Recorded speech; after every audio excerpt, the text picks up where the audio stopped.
welcome to FinextraTV. I'm Hannah Wallace, and we're here at Sibos 2019 in London. Kindly joining me now in the studio is Richard Harris, Senior Vice President of International Operations for Feedzai. Hello Richard, it's lovely to see you again. Hi Hannah, Thanks great for joining to be here. us. Thank you. So to start off then, I want to talk to you a bit about data silos.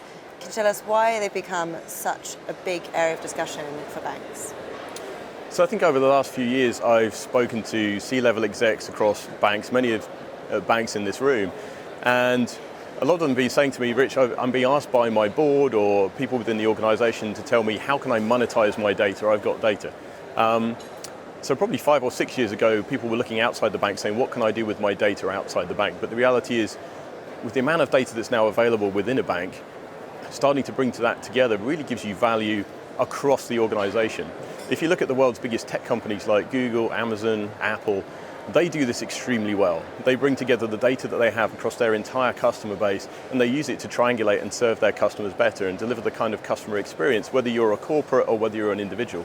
And that's really what we're saying. It's how do you give the best possible customer experience to your entire customer base while using everything you know about them to tailor the experience.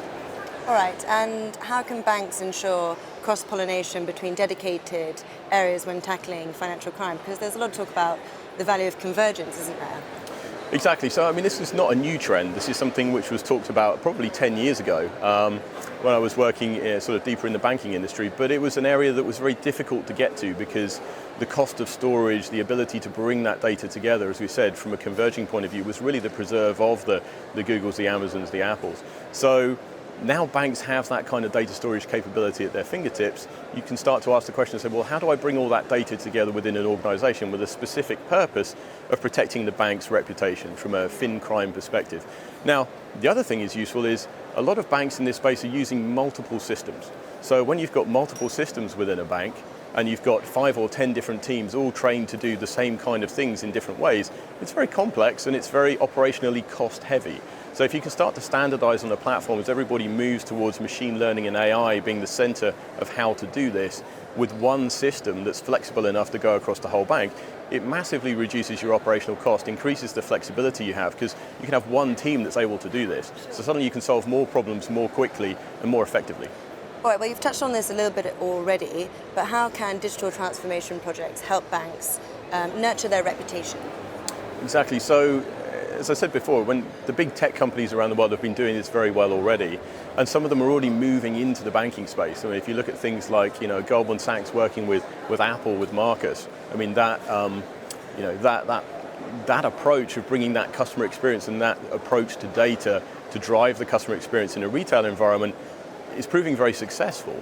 But this isn't just about doing this in the retail space. This is about doing it in the corporate space as well. We're here working with Citi. We're presenting on their stand later on today. And part of that is how do you bring the same kind of experience into a corporate banking environment to make sure that you have that best possible experience. And it's all about friction.